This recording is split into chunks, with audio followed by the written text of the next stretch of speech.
인류의 긴 역사에서 화폐가 없던 시대의 인간은 시간을 사고 팔았습니다. 한마디로 시간이 실제 통화였던 거죠. 동전과 금속 화폐가 도입되기 전, 그러니까 정부가 화폐 제도를 통제하기 전에는 다른 사람이 가치 있게 생각하는 서비스를 제공하기 위해 인류는 시간을 교환했습니다. 왜냐? 만약 음식을 구할 방법이 없고 사냥을 제대로 하지도 못하는 사람이라면 스스로 생명을 유지할 수 없었기 때문에 자신의 시간을 이용해서 누군가에게 필요한 노동을 제공하고 그걸로 원하는 상품이나 다른 노동, 즉 원하는 서비스와 교환했고 그것을 다시 물물 교환의 형태로 다른 상품이나 서비스와 교환하면서 생존해왔던 겁니다. 그러니까 사냥을 못한다면 대신 돌을 깎아 사람들에게 필요한 집기를 만들어서 주고 다른 사람들이 사냥한 음식을 나눠 먹었던 겁니다. 결국 공정한 교환을 통제할 수 있는 보편적인 통화 시스템이 없던 그 시절엔 시간이 유일한 화폐였던 겁니다. 여기서 우리가 기억해야 할 가장 중요한 개념이 나옵니다. 우리가 보통 유통화폐라고 부르는 통화의 본질이 사람들 사이에 지속적인 시간의 흐름이라는 겁니다. 이건 마치 자신이 가지고 있는 시간을 모두 소비하면 죽게 되는 설정의 영화 인타임 속 한 장면 같지만 사실 그 영화 속 설정이 실제 우리의 삶 그 자체인 거죠. 그리고 앞선 인트로에서 설명드린 내용은 제가 좋아하는 책 론 무어의 레버리지에 나온 내용입니다. 론 무어는 이 책을 통해서 레버리지의 개념을 다채롭게 설명하고 있는데요. 오늘은 이 책의 내용을 바탕으로 우리의 시간과 화폐 그리고 인류의 문명 발전을 살펴보고 왜 우리가 레버리지의 개념을 정확하게 이해하고 이 세상을 살아야 하는지를 설명해 보도록 하겠습니다. 앞서 말씀드렸듯이 우리가 사는 이 세상에서 인류가 만든 수많은 통화 시스템이 존재하기 전부터 인류에게 주어진 가장 근원적인 돈은 바로 시간입니다. 돈이 한 사람에게서 다른 사람에게로 흘러가듯이 시간도 자연스럽게 흘러갑니다. 그래서 우리는 더 많은 통화를 창출하면 더 많은 돈을 벌 수 있고 이렇게 세상의 모든 것이 화폐 형태의 시간의 흐름이라는 걸 빨리 깨달아야 하는 거죠. 하지만 이런 시간을 매체로 한 물물 교환 방식은 한계가 있었습니다. 교환하는 사람들끼리 서로 생각하는 가치의 기준이 다르면 양쪽 모두 자신의 충분한 가치를 인정받지 못한다고 느끼거나 속고 있다고 느끼게 되는 거죠. 이런 경우 통화로서의 시간은 결국 순기능을 잃어버리게 됩니다. 속고 있다고 느끼는 사람은 자신의 시간을 보상받기 위한 방법을 찾기 위해 다른 사람에게 자신의 경험을 이야기할 것이고 가치가 저평가된다고 느낀 사람은 더 이상 그 판매자에게는 자신의 시간을 지불하지 않을 테니까요. 결국 이런 현상들 때문에 화폐는 필연적으로 탄생할 수밖에 없었습니다. 그로부터 시간이 한참 흘러 증기기관의 발명으로 인류 문명의 폭발적인 성장을 만든 산업시대는 1760년경 영국에서 시작돼서 다른 나라로 퍼져나가면서 경제구조를 전복시켰습니다. 이 시기의 특징은 방직기계와 증기기관 같은 동력구동 기계의 등장인데요. 이러한 위대한 발명을 통해서 수동식 도구가 대체되고 산업의 규모는 거대해지기 시작했죠. 포드 자동차를 만든 헨리 포드처럼 기계와 공장을 소유하면서 이 변화를 받아들인 사람들은 큰 부자가 되었고 반면 기계를 레버리지하는 법을 몰랐던 사람들은 점점 퇴보의 길을 걷게 되었습니다. 과거 인류가 생존을 위해서 인간의 노동이라는 시간을 레버리지로 활용해서 부족의 기틀을 만들고 국가로 발전하고 자신들만의 문명과 부를 형성했다면 산업화 시대에는 그 레버리지의 대상이 인간이 아닌 기계로 변하게 된 거죠. 그리고 그 변화에 빠르게 적응한 사람들이 시간의 레버리지를 극대화할 수 있었던 겁니다. 그리고 또다시 이 큰 산업의 대변혁이 지나간 이후 또다시 다가온 격변의 정보시대는 1975년경에 시작되었습니다. 이 시대는 방대한 정보를 수집하고 빠르게 전파하며 정보에 기반한 산업이 폭발적으로 성장하기 시작했습니다. 이제 더 이상 기계를 돌리며 공장을 기반으로 했던 경제가 정보를 기반으로 한 온라인 시장으로 이동하게 된 거죠. 산업시대의 시작이 산업혁명이었던 것처럼 정보시대의 시작은 디지털 혁명이었던 겁니다. 그럼 이 시대에는 무엇이 레버리지의 대상이 되었을까요? 일단 정보기술이 발전하면서 사람을 필요로 하는 업무는 빠르게 줄어들었고 산업화 시대에 기계에 의해서 대체됐던 노동자들처럼 이제는 정보와 기술에 의해서 대체되게 된 거죠. 그 결과 정보시대의 일자리를 잃은 사람들은 두 가지 선택 중 하나를 택해야 했습니다. 첫째, 지식 근로자로 전환하거나 둘째, 낮은 임금을 받는 서비스 직종에 정착해야 했죠. 결국 많은 사람들이 후자를 선택하게 되면서 전 세계의 양극화가 더 심해지게 되었습니다. 그리고 이 변화가 놀라운 이유는 이런 정보시대가 불과 50년 전에 생겨났다는 겁니다. 산업시대는 정보시대가 시작되기 215년 전에 시작되었는데 정보시대는 50년 전에 시작됐고 엄청나게 빠른 속도로 진행되면서 그 영향을 지금 이 순간에도 수많은 사람들이 받으면서 살아가고 있다는 겁니다. 그러니까 이러한 변화를 잘 수용한 사람들에게는 이런 격변이 긍정적인 영향을 미치지만 변화를 따라잡지 못한 사람들에게는 부정적인 결과가 점점 심해지고 있는 겁니다. 앞서 말씀드렸던 것처럼 지난 정보 시대의 가장 큰 특징은 정보가 이동하는 속도와 그 정보에 접근하고 소비하고 공유하는 속도입니다. 인류는 정보의 속도를 더 레버리지할 수 있게 된 거죠. 몇 세기 전에는 정보의 속도가 말이 달리는 속도랑 동일했다면 그 다음엔 배의 속도와 같았고 다음에는 자동차, 그 다음에는 비행기의 속도만큼 빨리 이동할 수 있었습니다. 현재는 광섬유를 통한 빛의 속도로 이동하고 있기 때문에 정보는 화폐이자 상품이고 더욱 중요한 자원이 되었습니다. 그리고 이제 원하는 건 뭐든 그게 언어든 음악이든 스포츠든 투자든 언제 어디서든 독학으로 배울 수 있고 유튜브, 블로그, X, 인스타그램을 통해서 자신이 원하는 단편적인 정보도 언제든지 확인할 수 있게 되었습니다. 그리고 2020년대 이제는 이러한 정보를 찾는 과정까지도 챗 GPT를 비롯한 생성형 AI를 통해서 훨씬 더 빠르게 확인하고 더 나아가 자신이 원하는 결과물을 말도 안 되게 빠른 속도로 창조할 수 있는 인공지능이 인간의 능력을 뛰어넘는 싱귤레러티, 즉 특이점이 코앞까지 다가온 시대를 지금 우리는 살아가고 있는 거죠. 자, 다시 정리해보면 우리가 사는 이 세상에 존재하는 모든 화폐의 기본 속성에는 시간이라는 개념이 담겨있고 그렇기 때문에 인류가 문명을 만들던 초기엔 인간의 노동력이라는 시간을 사고 팔거나 노예제도를 통해서 합법적으로 타인의 시간을 레버리지로 활용했습니다.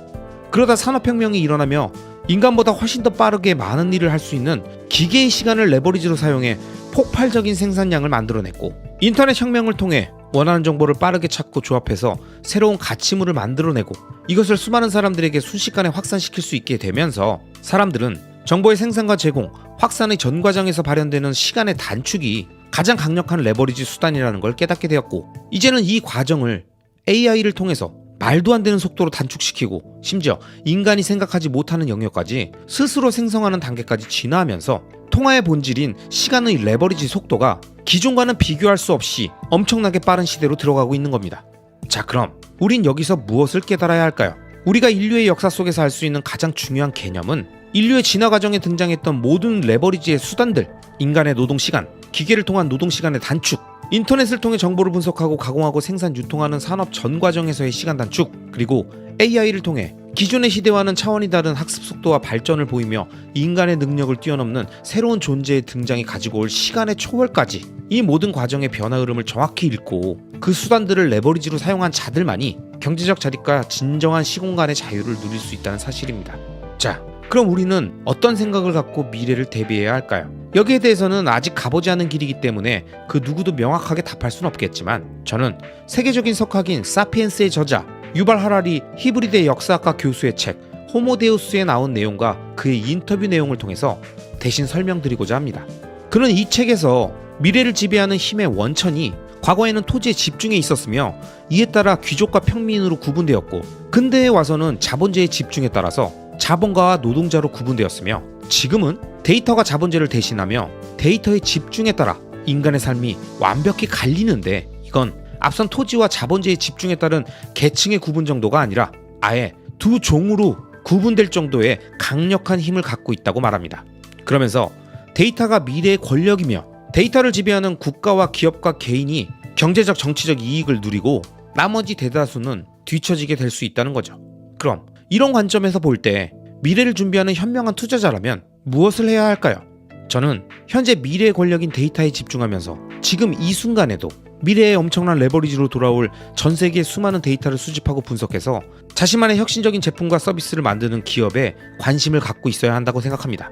예를 들어 테슬라와 같이 전 세계에 판매된 차량들을 통해서 도로주행 데이터를 수집하고 이를 AI를 통해서 학습시키면서 완전 자율주행을 위한 연료로 사용하고 있으며 더 나아가서 이를 활용해서 인간형 로봇에 탑재시켜서 로봇이 이동하는 실내 공간에 모든 사물들에 대한 데이터까지 학습시킬 계획을 갖고 있는 이렇게 미래 산업의 핵심 주도권인 데이터 확보와 이를 활용한 혁신 제품과 서비스를 통해서 기존 산업의 파괴적인 혁신을 만들어내고 있는 그런 기업의 주주권을 장기적으로 오랫동안 지속적으로 확보하는 과정이 필요하다고 생각합니다. 또한 화폐의 본질인 시간, 이 시간의 흐름을, 돈의 흐름을 장부의 형태로 모두 기록해서 중앙화된 제3자의 관리 없이도 암호화된 체인의 형태로 쌓여가고 있는 비트코인 네트워크의 힘은 자신의 돈을 안전하게 보관할 수 있는, 신뢰할 수 있는 금융 시스템을 원하는 전 세계 수많은 사람들의 수요를 계속 빨아들이면서 거대한 금융 빅데이터를 만들면서 이 네트워크의 가치 역시 점점 더 단단해지고 강력해질 겁니다.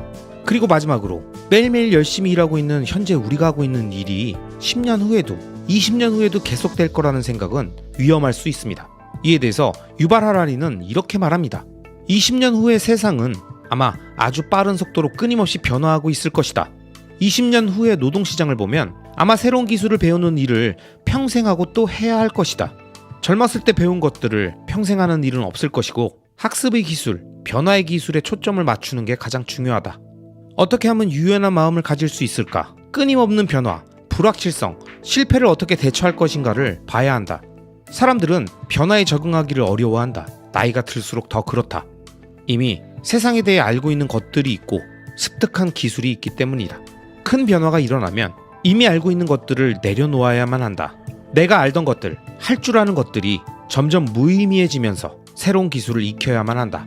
여러분, 이 말처럼 앞으로의 세상은 급속하게 발전하고 변모해가면서 지금까지 내가 학교에서 배우고 직장에서 쌓아온 한 가지 경력만으론 계속 경제활동을 지속할 수 있는 환경이 아닐 수 있습니다. 세상의 변화에 맞춰서 장기적 안목을 갖고 미래를 선도할 산업의 변화에 지속적으로 자신의 자본을 투자하는 것과 함께 자신의 가치와 능력을 시대의 흐름에 맞춰 레버리지할 수 있도록 지속적으로 자신의 시간과 에너지를 생산적인 활동에 투여해야 한다고 말씀드립니다.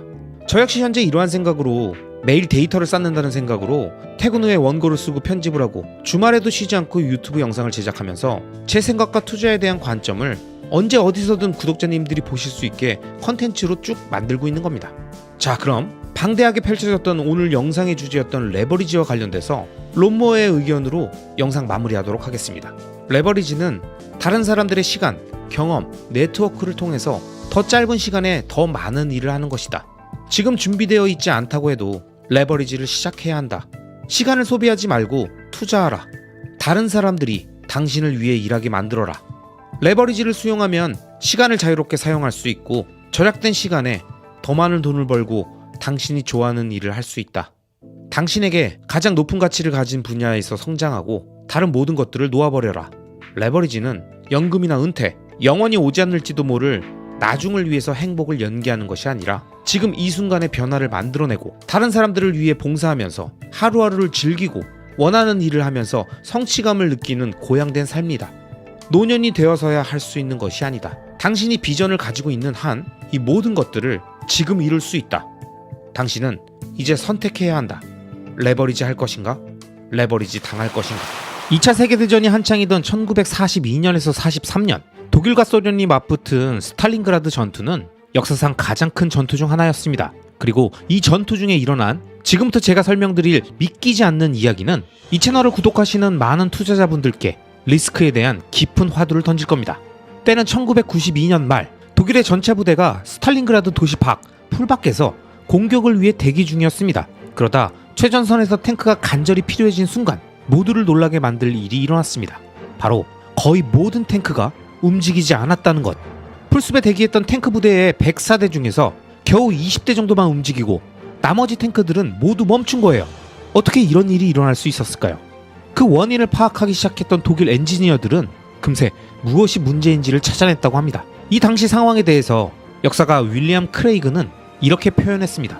후방에서 쉬는 몇 주 동안 들쥐들이 탱크 안에 집을 짓고 전기선을 둘러싼 절연제를 죄다 먹어치웠다. 이 당시 독일군은 전 세계에서 가장 최첨단 장비를 보유한 기술 강국이었는데 그런 그들을 무너뜨린 게 다른 것들도 아닌 들쥐들이었다는 거죠. 이때 독일군들이 얼마나 당황했겠습니까? 독일의 탱크 개발자들이 탱크를 만들 때 들쥐 방어책을 생각이나 했을까요? 합리적인 개발자 중에서도 탱크 역사를 공부했던 개발자 중에서도 이걸 예상했던 사람은 아무도 없었을 겁니다. 이 이야기는 제가 좋아하는 모건하우절의 돈의 심리학에 나오는 일화입니다. 모건하우절이 이 일화에서 설명하는 건 우리가 대비할 수 있다고 생각하는 리스크는 사실 절대 예측하거나 대처할 수 없다는 걸 설명하기 위함입니다. 그는 이렇게 말합니다. 우리는 온갖 리스크에 대한 대비책을 세우지만 도저히 상상할 수 없는 완전히 미친 일들이 일어난다. 그리고 그런 미친 일들이야말로 가장 큰 손해를 끼친다. 그런 미친 일들은 생각보다 자주 일어나고 우리는 그에 대처할 방안이 없기 때문이다. 저는 모건하우절의 이 말에 동감합니다. 많은 사람들은 시장을 예측하고 단기적인 가격의 움직임과 금리나 경기의 방향을 맞출 수 있다고 착각하기도 합니다. 또는 더 나아가서 어떤 투자를 함에 있어 리스크가 없다는 얘기를 하죠. 하지만 여러분, 저는 투자라는 행위, 우리가 선택하고 추진하는 모든 일에서 리스크가 없는 것은 단 하나도 없다고 생각합니다. 만약 누군가 자신이 하는 투자와 자산이 리스크가 없다고 판단한다면 그 생각 자체가 리스크일 수 있습니다. 독일 전차 부대를 대부분 무력화시킨 들쥐 리스크처럼 우리 투자의 리스크는 우리가 전혀 생각해 본 적도 없는, 상상조차 해보지 못했던 방식으로 우리 앞에 다가올 겁니다. 모두가 예상하고 언급하고 언론에서 매일 떠들고 요란 떠는 모든 내용들은 사실 리스크가 아닙니다. 진짜 리스크는 그게 나타나는 바로 직전까지도 대부분의 사람들이 눈치조차 못 채니까요. 즉, 알려지지 않은 리스크를 피하는 것은 이미 그 정의에서부터 거의 불가능한 표현이며 상상할 수 없는 일을 대비할 수는 없기 때문입니다. 모건하우절은 이에 대해 이런 리스크에 의해 생기는 피해에 대비하는 한 가지 방법은 단일 실패점을 만들지 않는 것이라고 합니다. 비트코이너분들에겐 익숙한 표현이죠. 단일 실패점. 보통 알트코인의 수많은 문제점들의 근원을 재단과 이사장이라는 단일 실패점이 존재하고, 이 실패점이 프리마이닝과 무한대의 발행량, 중앙화된 의사결정과 극소수의 분산 노드 등 모든 문제들의 원흉이라는 건데, 비트코인의 강력함은 이러한 단일 실패점이 존재하지 않기 때문이라고 우린 잘 알고 있죠. 이 책에서는 이런 단일 실패점의 개념을 우리가 전혀 예상하지 못한 리스크가 발생했을 때 그 순간에도 어떻게 생존할 수 있는가, 이에 대한 대비책으로 설명하고 있습니다. 그러면서 비행기를 예로 들죠. 비행기에 들어가 있는 중요 시스템은 거의 대부분 백업이 있고 백업이 있는 경우도 많습니다. 현대식 제트기는 4개의 전기 시스템을 여분으로 갖고 있는데 사실 엔진 하나만으로도 날 수 있고, 엔진 하나가 없어도 브레이크만을 이용해서 활주로에 멈출 수 있게 설계되어 있어서 비상시에도 착륙이 가능합니다. 마찬가지로 현수교 역시 케이블 여럿이 떨어져 나간다고 하더라도 추락하지 않도록 설계되어 있고요. 이처럼 우리가 사는 이 세상에 사라지지 않고 존재하는 모든 것들은 단일 실패점을 없애기 위한 구조로 발전하고 진화해 왔으며, 투자의 영역에서도 이미 알려진 리스크만을 대비하는 방식으론 전혀 예측하지 못한 일들이 끝없이 반복되는 우리가 살고 있는 이 현실 세계에서 생존하고 끝까지 살아남기 어려울 수 있습니다. 그렇기 때문에 우리는 늘 자신의 모든 계획에서 가장 중요한 부분은 계획이 계획대로 되지 않을 때를 대비한 계획을 세워놓는 것이라고 모건하우절은 강조하면서 이렇게 말합니다. 맞을 확률이 95%이고 틀릴 확률이 5%라면 이는 언젠가는 불리한 경우를 경험할 거라는 뜻이다. 그 불리한 경우의 대가가 파산이라면 95%의 유리한 경우가 있다 해도 그 위험은 감수할 가치가 없다. 파산을 하면 모든 것이 끝나기 때문이다. 여러분, 우리가 투자를 하다 보면 뻔히 앞으로 어떻게 전개될지 눈앞에 보이게 되는 그런 순간이 있죠. 그리고 그런 순간엔 늘 좀 더 욕심을 내고 싶고 과감한 판단을 하고 싶어집니다. 어떻게든 수익을 극대화하고 싶고 크게 한번 벌어보겠다는 생각이 드니까요. 그러면서 이런 얘기들을 하죠. 아니, 오를 게 뻔히 눈에 보이는데 당연히 배팅해야 되는 거 아니야? 근데 생각해보니까 좀 더 과감하게 풀대출 땡겨서 제대로 한번 들어가 보는 게 더 좋을 것 같은데? 아니, 뭐 그럴 거 있나? 그냥 고배율 레버리지로 배팅하면 되겠네. 이런 식으로 과거의 통계와 상황만 가지고 리스크가 거의 없다는 생각으로 계속 더 무리한 투자를 이어가다 보면 어느 순간 투자의 수익보다 훨씬 중요한 생존이라는 이 핵심을 깨트려 버릴지도 모르는 리스크를 키워가게 되는 거죠. 실제로 자산시장의 상승 분위기가 계속 이어지면 이어질수록 점점 더 이런 현상들이 많이 나타난다는 걸 2020년 대세 상승장을 경험했던 분들은 모두 기억하고 계시죠? 우리들 모두 얼마나 신났고 레버리지 투자도 얼마나 많이 했습니까? 매일매일 오르는 장에 취해 있다 보면 계속 떨어지는 자산을 보유해서 지치고 포기하고 싶은 생각이 들 때와는 완전히 다른 형태의 리스크가 나도 모르는 사이에 이 시기에 계속 만들어졌다는 걸 시간이 지나고 보니까 우린 모두 알 수 있었잖아요. 이처럼 리스크는 늘 우리 앞에 새로운 모습으로 다가오고 전혀 다른 그 모습 앞에서 그동안 대비한다고 생각했던 우리의 모든 행동들이 대부분 무의미하다는 걸 느끼게 될 겁니다. 왜냐? 우린 상상력에 한계가 있고 리스크는 늘 우리가 상상한 그 밖의 영역에서 오기 때문이죠. 그렇기 때문에 리스크는 예측할 수도 없고 어떤 형태로 어떤 모습으로 오든 최대한 이겨내고 생존할 수 있는 방식으로 우리의 투자와 인생도 세팅하고 정비해 나가야 되지 않을까요? 어떻게 하는 것이 생존에 더 유리할까? 나와 내 가족을 더 안전하게, 그 어떤 위기가 오더라도 파산하지 않고 끝까지 살아남아 다음 판으로 갈 수 있을까? 이런 생각들이 우리들의 투자를 올바른 방향으로 인도할 겁니다. 리스크를 타이밍 매매로 덜어내는 것이 아니라 시간으로 녹이겠다는 생각, 리스크가 어떤 형태로 오더라도 모든 자산과 시스템이 한 번에 타격받지 않도록 최대한 비상관 자산들끼리 분산한다는 생각, 그리고 이런 구조 속에서 리스크를 녹일 충분한 시간을 확보하기 위해선 든든한 월 현금 흐름을 창출해주는 본업과 그 본업이 한계에 다다르기 전에 미리미리 준비한 파이프라인과 새로운 또 다른 본업에 대한 도전과 세팅을 통해서 소중한 자산들이 오랫동안 끊김없이 햇빛과 물과 같은 자양분이 월 현금 흐름을 통해 원활히 공급될 때 비로소 내가 상상할 수 없었던 어떤 형태의 리스크가 오더라도 끝까지 리스크를 시간에 녹이며 수익으로 치환해서 생존할 수 있는 겁니다. 전쟁이 일어나든 천재지변이 생기든 IMF급 경제 위기가 오든 한 자산의 가격이 계속 떨어지고 흔들리는 순간이 지속돼도 그 구간을 다른 자산들이 오르고 버텨주면서 그렇게 위기의 순간들을 이겨내고 돌아가며 다양한 리스크들을 녹이면서 큰 규모의 자산을 만들어주는 거죠. 이와 관련해 모건하우저리 쓴 불변의 법칙에 나온 내용을 통해서 장기 투자자인 우리들이 리스크를 어떻게 바라봐야 하는지 함께 생각해보고자 합니다. 상상할 수 없는 일에 대비책을 세우기는 불가능하다. 상상 가능한 모든 경우의 수를 검토했다고 믿을수록 그 경우의 수에서 벗어난 일이 발생했을 때 충격만 더 커진다.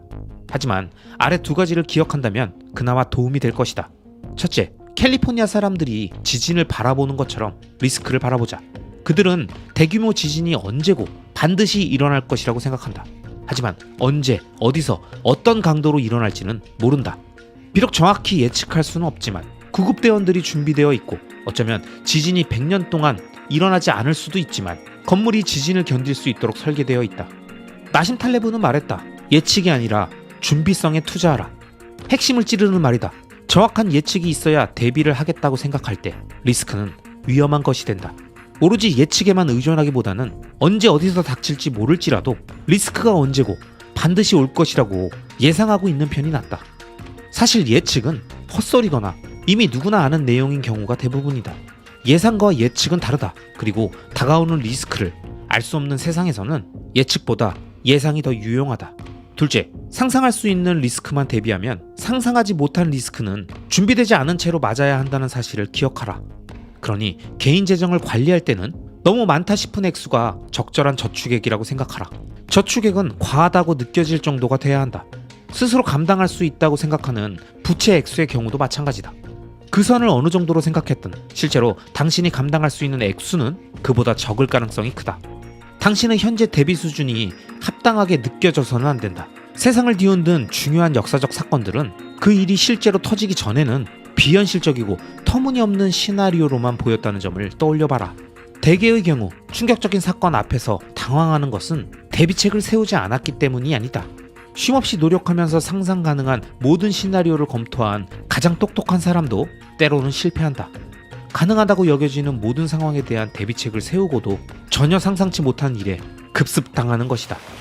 여러분, 저 역시 모건하우저리 이야기한 내용에 모두 동의하지는 않습니다. 그렇게 다 하지도 못하고요. 다만 리스크는 예측할 수 없고 아무리 노력해도 완벽히 대비할 수 없다는 점, 그리고 늘 상상하지 못했던 방식으로 우리들에게 다가온다는 건 진리라고 생각하기 때문에 관련 내용들을 여러분들과 함께 나눠봤습니다.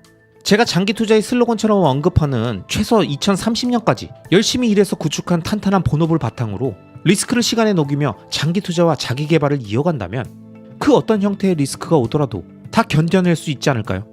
리스크를 예측할 수 없다면, 상상할 수 없다면 우린 수익률 극대화가 아닌 생존에 유리한 방식으로 세팅하고 시간을 무기로 이용하자고요. 아시겠죠? 1906년 이탈리아의 경제학자 빌프레도 파레토는 어느 날 완두콩을 관찰하다가 특이한 현상을 발견했습니다. 바로 정원에 심어놓았던 완두콩들을 쭉 살펴보니까 좋은 완두콩은 20%의 콩깍지에서 나오고 나머지 80%는 콩깍지가 비었거나 작은 완두콩이었다는 거죠. 이 놀라운 자연현상에서 영감을 받은 파레토는 이 원리를 거시경제학으로 확장시켜서 이탈리아 국민의 약 20%가 부의 80%를 소유하고 있다는 사실을 발견했습니다. 이 부의 불평등한 분배를 나타냈던 80-20 법칙이 훗날 미국의 경영 컨설턴트인 조셉 주란에 의해서 파레토의 법칙이라고 불리게 된 겁니다. 실제로 이 파레토의 법칙은 우리의 삶과 투자의 영역 안에서도 매우 큰 의미를 갖고 있습니다. 파레토가 발견했듯이 우리가 살고 있는 이 세상은 완두콩과 같은 자연현상이든 인간의 경제활동에 의한 결과물인 부의 분배든 그 무엇이 됐든 균등하게 분배되지 않는다는 것을 의미하며 딱 80대 20이라는 숫자 자체가 아닌 이 세상에 존재하는 모든 원리와 개념엔 상대적 분배의 개념이 적용된다는 것을 알려주는 데 큰 의미가 있습니다. 제가 좋아하는 책 론모어의 레버리지에 보면 이 내용을 레버리지라는 개념과 연결해서 잘 설명해주는 부분이 있습니다. 오늘은 이 책 레버리지의 한 챕터에 나오는 파레토의 법칙과 복리의 법칙을 통해서 우리가 하는 투자와 인생의 도전들을 어떻게 끌고 가며 마인드를 갖고 가야 하는지 한번 이야기해 보도록 하겠습니다. 파레토의 법칙은 앞에서 말씀드렸던 것처럼 우리가 살고 있는 이 세상의 모든 건 균등하게 분배되고 성과를 내지 않는다는 것을 의미합니다. 완두콩의 80%는 불량이고 20%만 좋은 상태라는 점, 전체 외부의 80%는 20%의 사람들이 소유하고 있다는 점, 회사에서 일하는 직원의 20%가 회사 일의 80%를 한다는 점, 제품에 대한 고객 불만의 80%는 20%의 고객에게서만 나온다는 점, 이 외에도 정말 다양한 80-20 법칙의 사례들이 많죠. 그럼 이 파레토의 법칙을 레버리지 관점에서 바라보면 어떨까요? 참고로 여기서 말하는 레버리지라는 건 지렛대를 의미하는 영어 단어인데 적은 힘으로 더 큰 무게를 들어올리기 위해서 지렛대를 사용하는 것처럼 단순히 더 큰 규모의 투자를 하기 위해서 대출을 받는다는 개념 외에도 자신의 노동력이나 시간을 최대한 효율적으로 사용해서 최대의 효과를 내기 위한 모든 행동을 의미합니다. 그럼 이 파레토의 법칙을 레버리지 관점에서 다시 보면 결국 내가 하고 있는 일의 전체를 100으로 봤을 때 그중 80%의 일에서 내 성과의 20%만 나오고 나머지 20%의 일에서 내 성과의 80%가 폭발적으로 나온다는 것을 의미하니까 결국 자신의 일의 20%가 나머지 80%보다 4배나 효율적인 활동이란 얘기죠. 그럼 만약 내가 그 나머지 80%를 모두 없애버려도 전체로 봤을 땐 20%밖에 빠지지 않는다는 거죠. 여러분, 이건 우리에게 엄청난 의미를 줍니다. 우리는 늘 매사 최선을 다하고 모든 일을 효율적으로 하고 다 의미가 있다고 생각하지만 사실 내 일상과 성과의 거의 대부분은 내가 하는 특정 일과 시간인 20%에서 모두 창출되고 80% 그러니까 거의 대부분의 내 행동과 시간들은 효율이 엄청 떨어지는 상태를 반복하면서 겨우 20%의 성과밖에 못 내는 거라는 얘기니까 만약 내가 정확하게 자신의 코어 밸류인 20%가 무엇인지를 찾고 그것을 최대한 효율적으로 사용하고 나머지 시간엔 자신의 시간과 행동에 높은 가치를 줄 수 있는 일을 찾아내는 것이 가장 전략적인 행동이라는 겁니다. 만약 우리가 이런 노력을 안 하고 그냥 자연법칙 범위 안에 살면서 우리가 하는 일의 80%가 아주 효율이 낮은 상태로 겨우겨우 20%의 성과만 내는 삶을 계속 살고 있다면 과연 그 삶은 어떤 의미가 있을까요? 그리고 반대로 만약 내가 이 원리를 깨닫고 20%의 핵심적인 일들에 효율적으로 집중하면서 80%라는 절대적 시간을 활용해서 더 의미 있고 가치 있는 행동을 한다면 우리의 시간의 효율은 미친 듯이 올라가지 않을까요? 투자의 영역에서도 마찬가지입니다.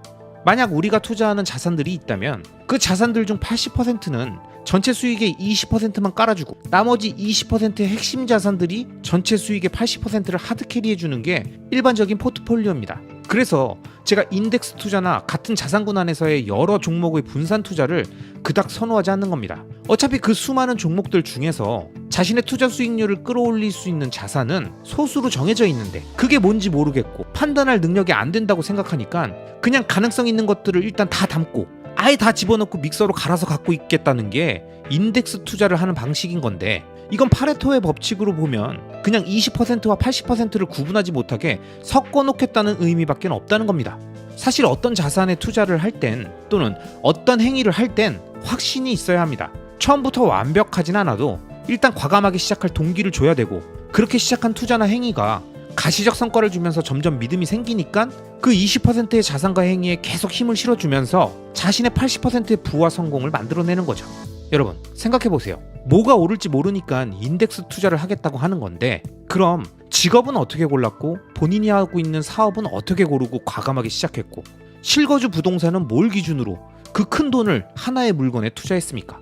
결국 우리가 사는 이 세상은 모든 게 선택의 영역이고 그 선택은 늘 어렵지만 공부하고 알아가면서 스스로 판단하고 결정하는 과정의 반복이고 그런 과정을 통해서 자신의 직관을 키우고 그렇게 현명한 투자자, 현명한 사업가, 현명한 사람이 되어가는 거잖아요. 그런데 왜 금융투자의 영역에만 가면 못 고르겠다고, 선택 못하겠다고 20%와 80%를 다 갈아서 합쳐버리고 혹시 모른다면서 이것저것 쇼핑하듯이 포트폴리오에 다 담고 하나의 종목에 집중하면 몰빵 투자라며 위험하다고 하는 거냐는 거죠. 좀 이상하지 않습니까? 우리는 대부분 직업을 하나 고르고 사업을 하나 골라서 시작하고 자신이 거주할 집을 하나 골라서 오랫동안 살고 애인이나 배우자를 한 명 골라서 소중한 자신의 삶을 깊이 함께 하는데 왜 금융자산은 그렇게 못하겠다고 하고 그렇게 하는 게 이상하고 위험하고 투기적인 행동인 것처럼 생각하냐는 거죠. 전 그래서 금융자산이든 부동자산이든 직업이든 사업이든 배우자나 애인이든 자신의 직관과 예리함 그리고 상상력이라는 덕목들을 이용해서 현명하게 선택하는 능력이 있다면, 그리고 그런 능력을 계속 키운다면 무엇이든 성공할 것이고, 아직 그런 능력과 준비가 안 되어 있다면 일단 준비부터 하고 행동하는 게 맞다고 봅니다. 무엇이 내 삶의 80%의 성과를 주는 20%의 시간과 행동인지 모른다면 괜히 효율을 올리겠다면서 그 소중한 행동과 시간을 없애버리고 엄하게 효율이 낮은 80%의 시간만 더 늘릴 수도 있다니까요. 자신의 인생이란 완두콩 중에서 어떤 게 20%의 좋은 완두콩이고 어떤 게 질 나쁜 80%인지 분별하는 작업이 가능하다면 업무든 사업이든 투자든 이 파레토의 법칙을 이용해서 최대의 효율을 올리면서 좋은 결과를 만들어낼 수 있을 겁니다. 그리고 만약 여러분이 자신의 20%를 찾았다면 여러분은 그 20%의 행위에 최대한 오랫동안 집중하면서 복리의 마법을 가져가야 합니다. 이 책 론무어의 레버리지에는 복리의 법칙과 관련해 이런 문장이 나옵니다. 당신이 나중에 열심히 일하지 않기 위해 지금 열심히 일해야 한다. 시간과 성과는 반비례할 것이다. 당신은 처음에 가장 낮은 성과를 얻기 위해 가장 열심히 일해야 한다. 이것은 공정해 보이지 않는다. 그러나 시간은 원래 공정하지 않다. 성과와 비례하지도 않는다. 그러나 마지막에 당신이 가장 적게 일하고 가장 높은 수준의 일을 수행하게 되고 성과는 복리 효과로 증가할 것이다. 이 문장들이 엄청나게 중요한 의미를 갖고 있는데요. 그러면서 이어서 이렇게 얘기합니다. 변덕스럽고 새로운 것을 쫓고 비현실적으로 빨리 부자가 되기를 원하는 것은 복리의 법칙과 반대되는 사고방식이다. 처음에 가장 많은 일을 하면서 가장 적은 성과를 얻는 것을 거부하고 가장 적게 일하고 가장 큰 성과를 얻는 일만 찾아다니는 것은 어리석은 태도다. 그런 사람들은 복리의 효과가 빨리 나타날 것 같은 일을 따라간다. 그들은 어떤 일이 뿌리를 내리기도 전에 포기하고 다시 시작하고 포기하고 또 시작하는 과정을 반복한다. 이렇게 되면 복리의 효과로 불어나는 것은 고통과 불행, 낮은 자존감뿐이다. 그들은 일이 잘못되면 남을 탓하고 불평하고 좌절할 것이다. 이것은 레버리지가 아니다. 여러분, 이 책의 내용처럼 우리 주변에는 계속 빨리 부자가 되고 싶고 빨리 성과를 만들어내고 싶은 사람들이 넘쳐나죠. 당장 성과를 만들어서 사람들에게 보여주고 자랑하고 지금 현실의 모든 문제를 한 방에 해결하고 싶어 하잖아요. 그러니까 지금 당장 가장 낮은 성과로 보이는 자산들에겐 투자하지 않고 우량자산의 적립식 매수는 수익률에 티도 안 난다고 하면서 맨날 늦었다는 얘기만 반복하면서 이런 얘기만 하는 거죠.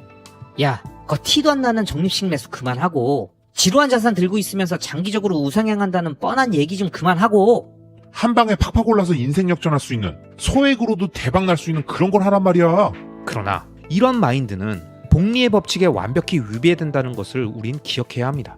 그렇기 때문에 우리는 미래의 부의 해자를 만들기 위해 자산의 개념을 갖고 적립식으로 성벽을 쌓아가는, 지금 당장은 가장 효율이 낮아 보이지만 시간이 흐를수록 점점 가장 적은 시간과 행동만으로도 가장 큰 성과를 얻을 수 있는 복리의 법칙에 따르는 행동을 멈추지 말아야 합니다. 파레토의 법칙을 믿고 자신의 직감과 예리함, 상상력을 더해서 판단한 가장 효율적인 20%의 행동에 집중하고 나머지 80%를 보다 가치 있는 시간과 행동으로 만들기 위해 노력하면서 그렇게 선별된 자신의 목표와 투자 자산들을 복리의 법칙을 믿고 장기적 관점으로 그 뿌리가 끝까지 내릴 때까진 계속 시간과 에너지, 자금을 투여하면서 믿고 기다려줘야 한다는 겁니다. 그리고 그 과정에 남들이 여러분께 던지는 벽돌은 모두 주워서 탄탄한 경제적 해자의 기반을 쌓는 건축 자재로 활용할 수 있어야 합니다. 그래야 진정한 장기 투자자가 아닐까요? 오늘 영상에서 말씀드렸던 파레토의 법칙과 복리의 법칙은 우리 모두가 알고 있지만 계속 잊고 그 가치를 무시하는 것들입니다. 하지만 현명한 리스펙 투자 플랜 구독자님들께서는 무엇을 하든 꼭 이 법칙들을 기억하면서 행동하시길 다시 한번 권하면서 오늘도 끝까지 시청해주신 모든 구독자님들을 리스펙합니다.